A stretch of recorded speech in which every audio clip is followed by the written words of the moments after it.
Checking all my connections are good here before I solder the ESCs and test my new motors.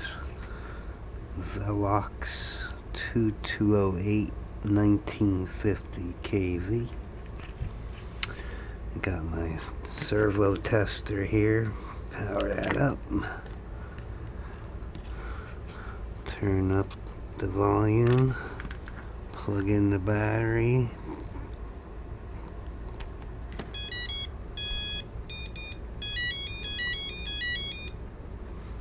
Turn the speed all the way down.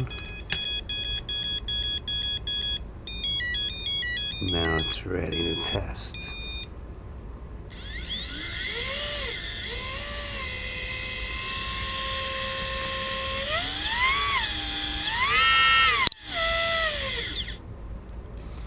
Sounds smooth.